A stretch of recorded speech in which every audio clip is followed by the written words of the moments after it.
Hi Scott, how are you? Alright, Colin. Good pal, you? Yeah, good mate, thanks.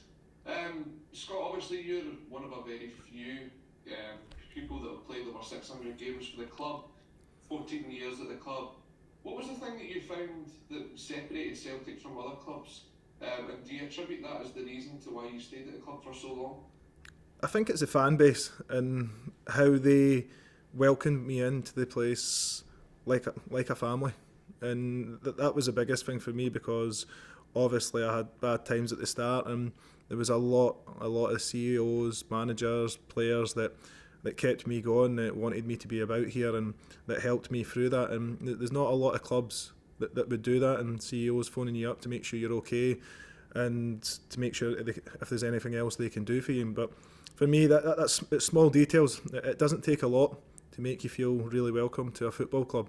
It might be a phone call, it might be a sit down chat, and that's what this club does really, really well. And then you've got the fan base, and you go Glasgow, you go Dubai, you go anywhere, and there's always a Celtic strip floating about somewhere, and somebody's on a sun lounger and they've left their top there, and it puts a smile on my face knowing that they're all over the world and that you might bump into somebody now and then, and it's just that phenomenal fan base that you're never going to get away from. But it's also it's a great thing to have, especially as a player, because playing in front of 60,000 fans that go mental when you score is the best feeling in the world, and to win trophies in front of them for them is even better for a player to give something back to the fans. And obviously in that 14 years you worked under a lot of coaches, you worked under a lot of managers. Was there one that you'd specifically pick as someone that helped mould your career? And have you taken anything from them as you go into management? Yeah, I still speak to three of them quite a lot. I speak to Gordon, who I first had the opportunity to come into Celtic. He was the one that was daft enough to sign me, and whether it was a mistake or no, he'll maybe admit that later down the line. Of course. But then I had the opportunity to work with him again at Scotland, and it was brilliant because I knew him really well. We kept in touch throughout the whole time, and then to go back into helping out at Scotland as well, and then obviously playing against Lenny, knowing Lenny really well, playing against him being the coach, and then him becoming the manager as well.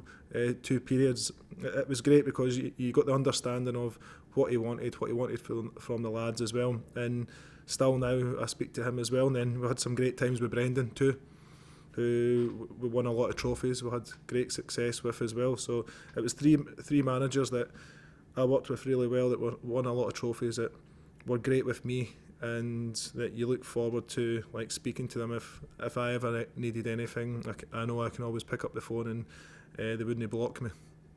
Thanks Well, very much. well, maybe no they now, but maybe in a couple of months' time we'll see how that goes. Cheers, Scott. Top man, cheers. David Falls, please. Hi Scott, how are you?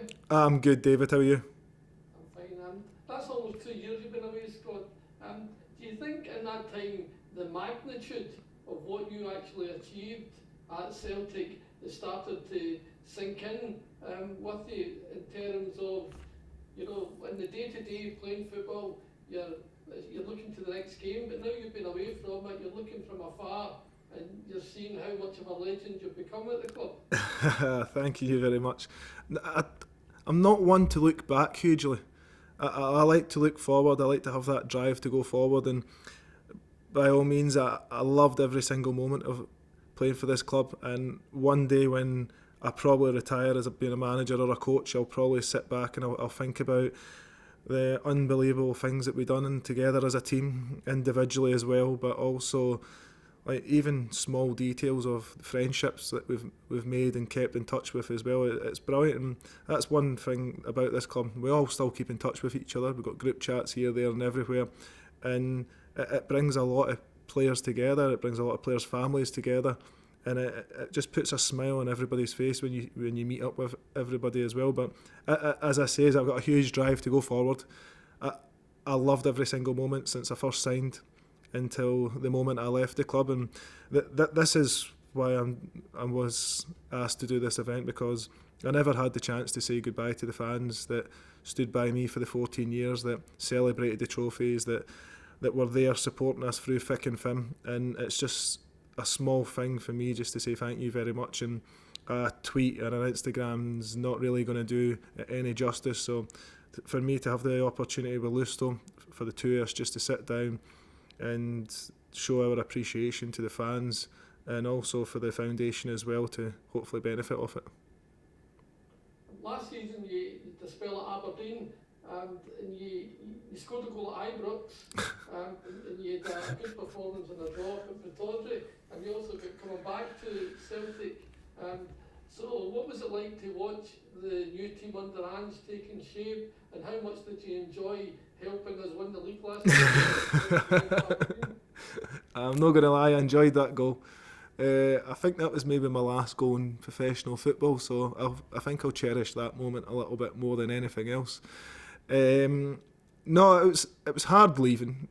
I never wanted to leave with no fans. I wanted to say bye. I didn't want to leave on a downward spiral because I knew I was getting a little bit older. I couldn't keep up with the lads, and the reason I left because I didn't want to embarrass myself. I didn't want to be the old guy that still stayed about because he's been at the club for 14 years. He can sign another 2-year deal. We can watch him train, and he might get 5 minutes on the pitch. It's not for me, that. And as soon as you don't start playing games, I knew at the start of the season this was going to be my last season. So there was a new venture that came up late on in the season, and then I had the opportunity to go up to Aberdeen, and we started off well in the season. It just wasn't to be. We just couldn't score enough goals, and we were letting in sloppy goals as well. And then I had the opportunity to go and play centre mid, centre back, and I enjoyed it. To be fair, it was a learning curve because I wanted to become a coach. I knew I wanted to become either a coach or a manager. And for me to get that 9 month under Stephen Glass, it meant a lot to me to get that understanding of management, day-to-day scenes, routines of players, and how that you stop like leaving at 2:30 in the afternoon, and then you have actually proper got an 8 to 5 job now. So yeah, no, but for me my career was unbelievable, and I loved it, and I wouldn't change anything. Thanks, Scott. Thank you very much. Declan? Hi Scott, hope all is well. Hello, Declan. You were talking earlier about keeping in touch with Brendan, Gordon and Lenny. Could I ask you if you could just pick one aspect of their management styles to take into Fleetwood with you? What would that have been? I've stole small details from everyone, and I'm not going to sit here and say there's one thing that I take from one manager over the other, because it's the training sessions. I've literally went through all the training sessions, understood. I wrote a lot down when I was a younger player, and I managed to put a lot in the computer and save it as I started to get a lot older as well. And it's different styles, different management ways, different understanding of players as well. And there's no right way and no wrong way to go about winning games. Yes, we all want to play fantastic football.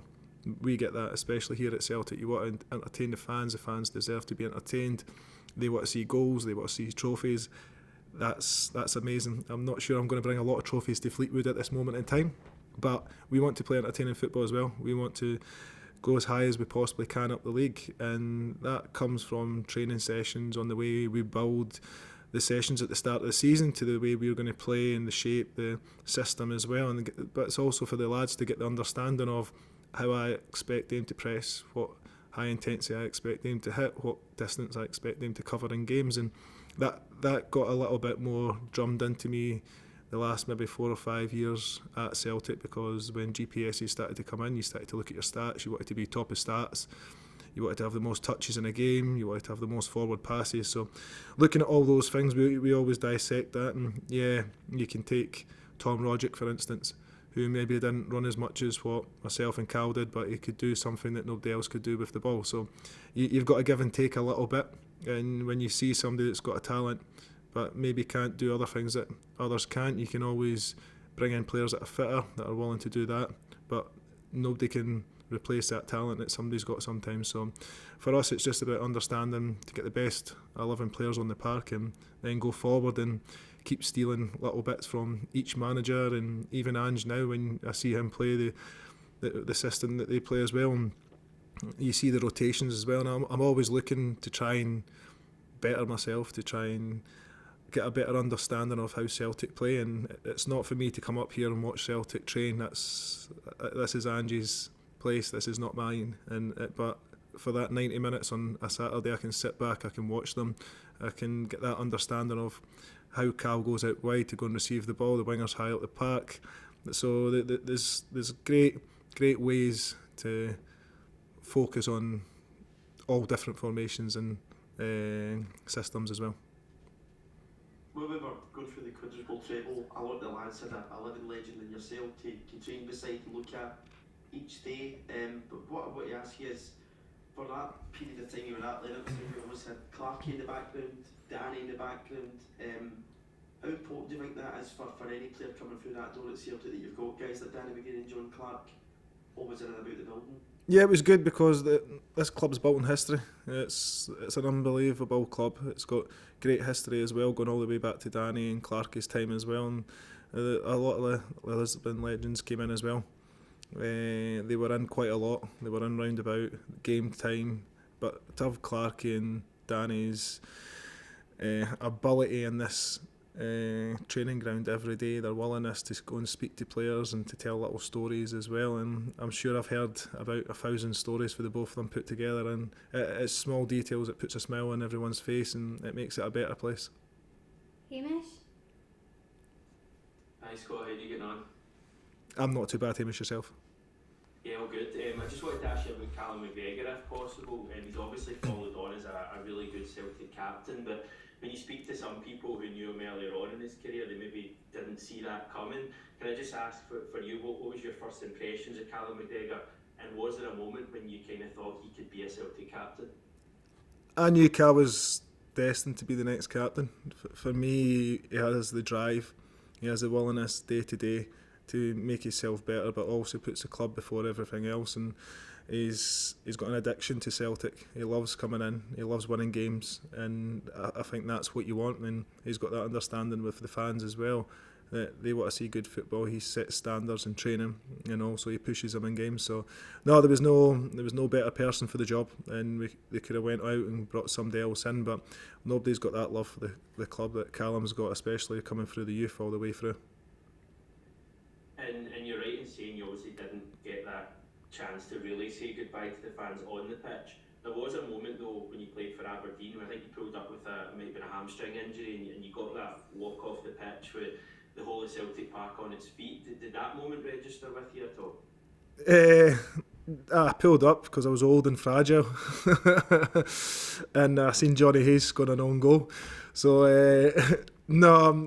yeah, it meant a lot, but it would have been disrespectful for me to walk all the way around the park and applaud the fans as well, especially when we had a travelling support down. And for me, Ange offered me the chance to go out and go and applaud the fans as well. But once you're at another club, you can't really go back in an Aberdeen jersey and go and applaud the fans. So this is a perfect time, and this is a perfect opportunity for myself and Lusto both to do this. It's a great, hopefully be a great event.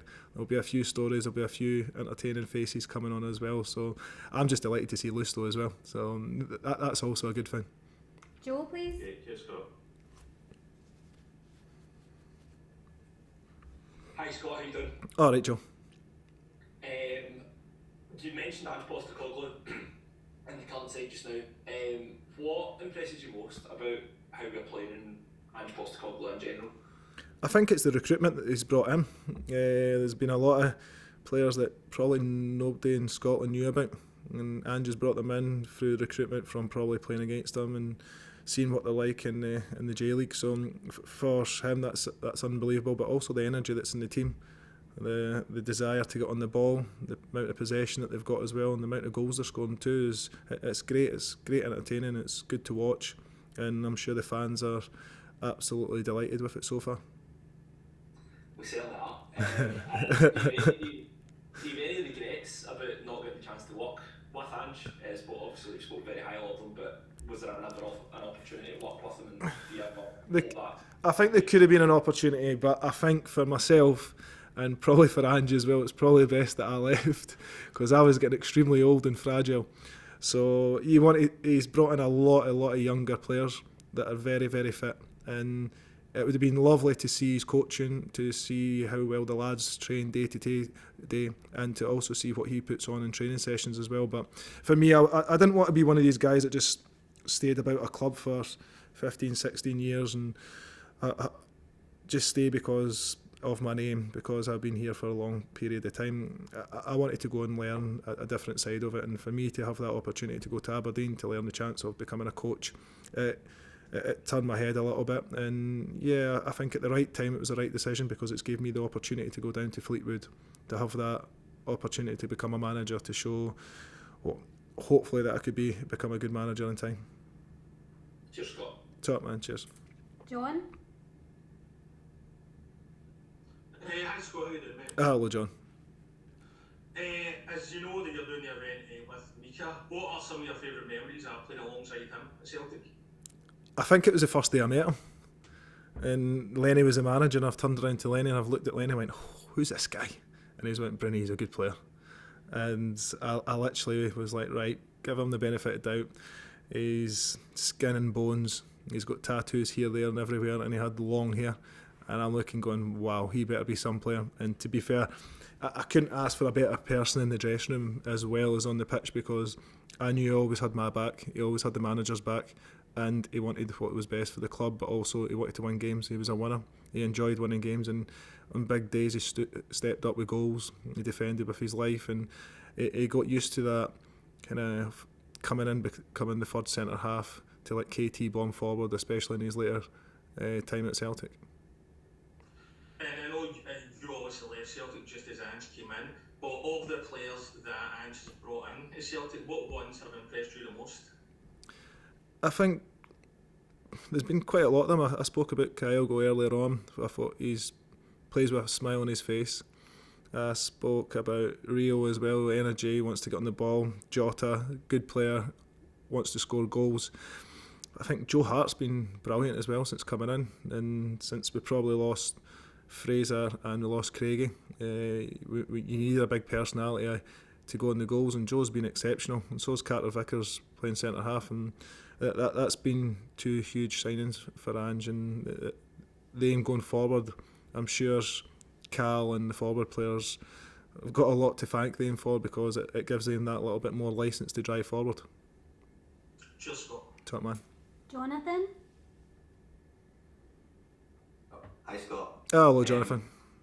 Yeah, sorry, a few of my questions have been done, so I'm having to change them ever so slightly. I would ask you first, Scott, if it's okay, what is your favourite memory of sharing a pitch with Mika Lustig, whether it be something funny or not, a big match or something like that? I think when Lusto scores at Ibrox, when he's ran from pretty much the halfway line through a few players, then slides it in the faraway corner, and just seeing his celebration, his smile that's on his face was exceptional that day, and knowing what it means to him as well, that to go and score that goal and to make sure that our fans were away celebrating.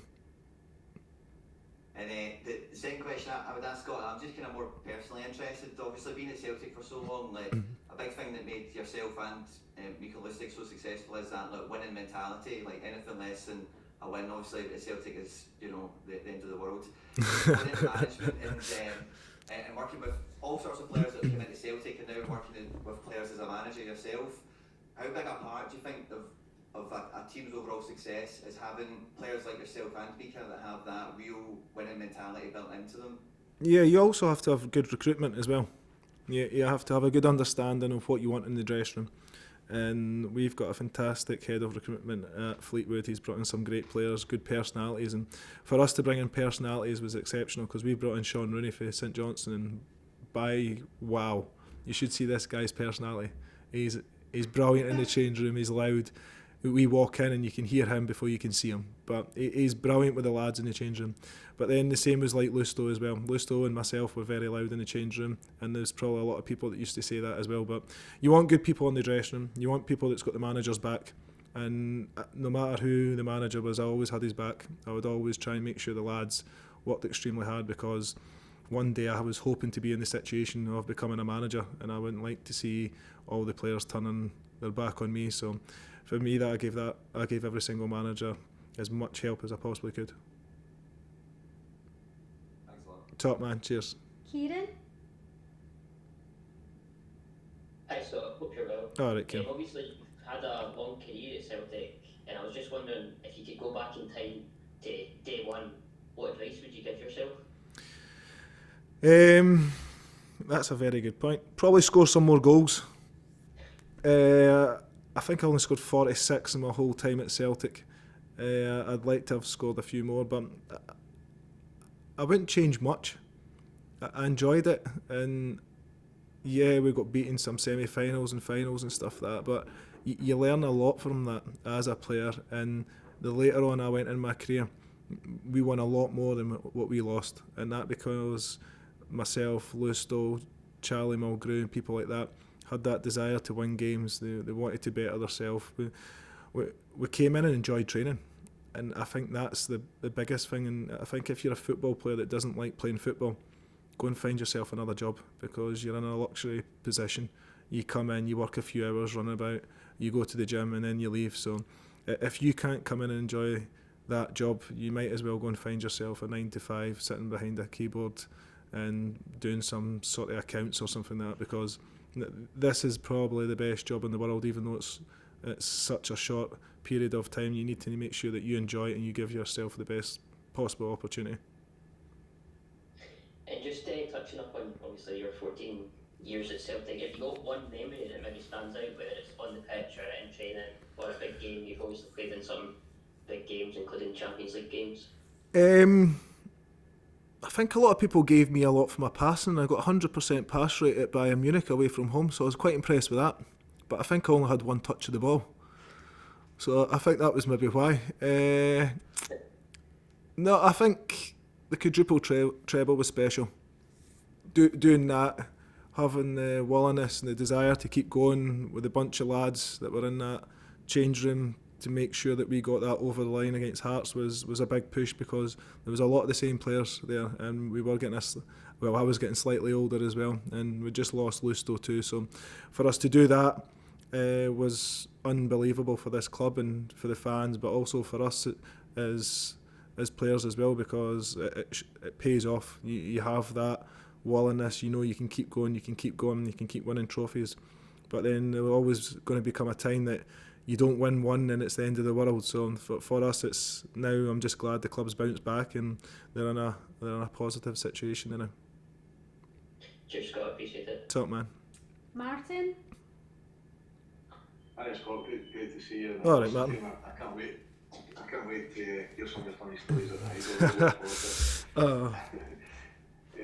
First question I had was just for somebody myself. I'm in a management position and try and inspire and lead people. When I watch you, I think about how you get the balance right between an infectious personality, the banter, the likability, and also the work ethic and professional side of the game as well, where you can switch on or switch off. Is there any advice you give to me or anybody else who's trying their best to inspire those around about them from a work perspective as to what those key attributes are in a management and a leader role?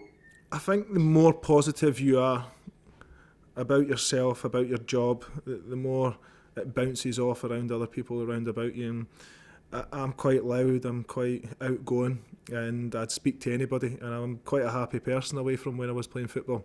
And I think I tried to bring out the best of everybody when I was in a change room, but then I also knew when I went over the white line that I would get on them. And I think you've got to take the criticism sometimes as well and try and turn that into a positive, because even though you're maybe a manager, you're not always right. I always think I'm right, but then I go back, and if I'm wrong, I'll apologise to the players and I'll do it in front of them all. So they know that sometimes I am going to get things wrong, but I'm willing to admit my mistakes as well, and I think that shows you the bigger person. Great advice. I'm away to apologise to staff after this call. Tell your missus sorry. Next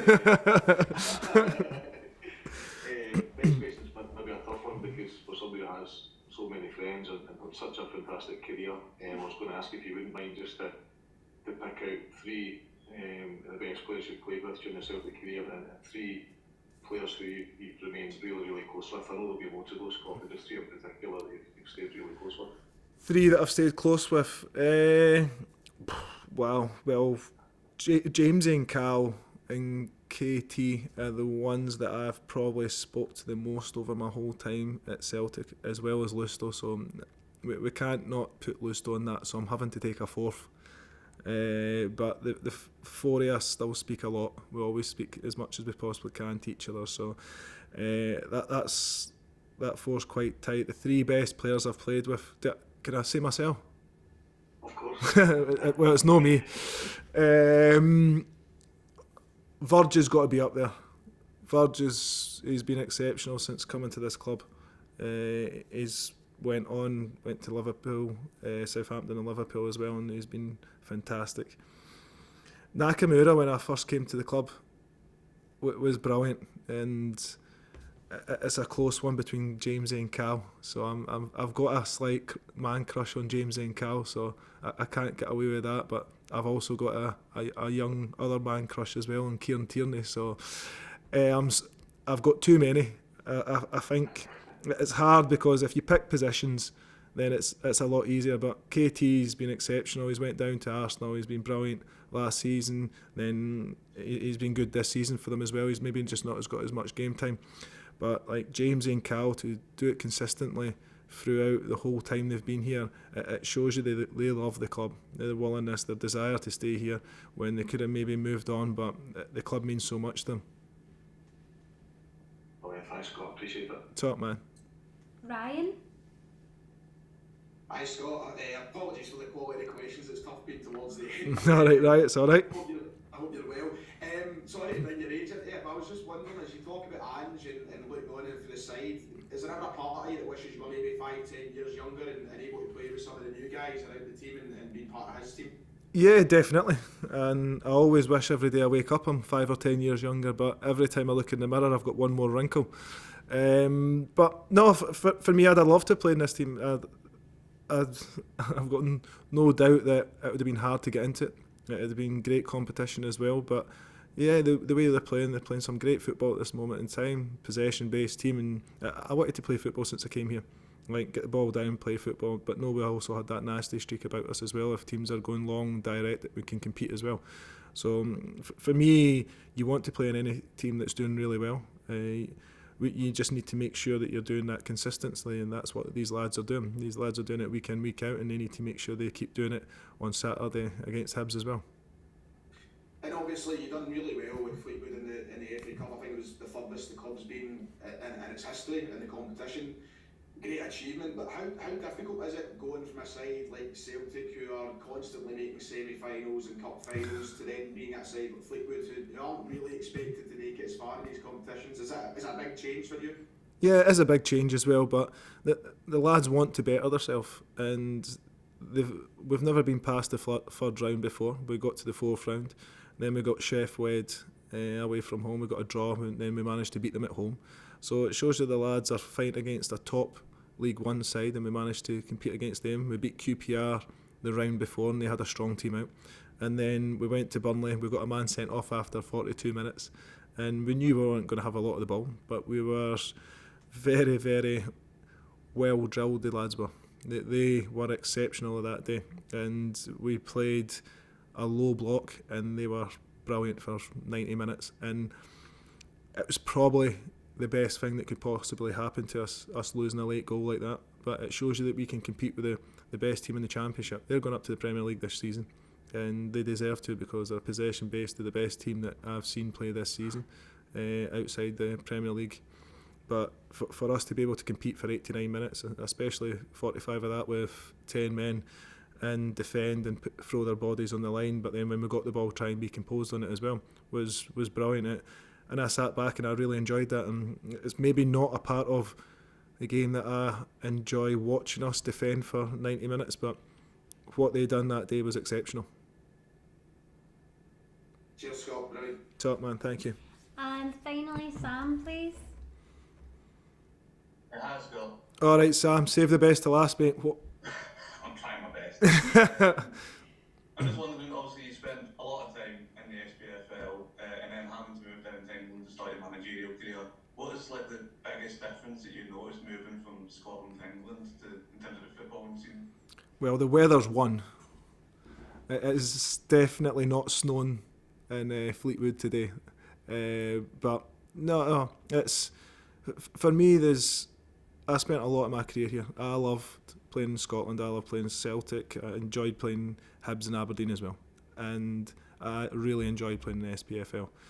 I've kind of tried to stay away from it for myself, and so that the club doesn't always get brought in about being a former Celtic captain done this with the club and stuff. So it's more based on the lads now. So for me to take that step away from it is sometimes it's a breath of fresh air as well, to go away and to go into a place that's quite quiet, quite low key, and that you can go under the radar. So for me to have that opportunity to go to Fleetwood, it was a no-brainer. And for us, we've got a fantastic training facility as well. We've got 3 first-team pitches, we've got Astros, we've got an indoor dome getting built. So it was the perfect club at the perfect time. And if you can try and pinpoint it down, is there one thing that stands out to you miss most about the SPFL? Winning, just playing football and winning games. And for me, it's a great league. I enjoyed every single moment of being in it, whether I was at either or the 3 clubs. But it was just having that drive, and it did help me being close to home. I got to see my kids grow up, which was a bonus, and now I'm a little bit further away from them. But no, it's a fantastic league, as well as what League One is as well. But for us in Scotland, when I was here, I enjoyed every single moment of playing in these games because it meant so much to me. Well, legend Scott, thank you so much. You take care, top man. Thanks, everybody. Cheers. See you all later on. Thank you. Cheers.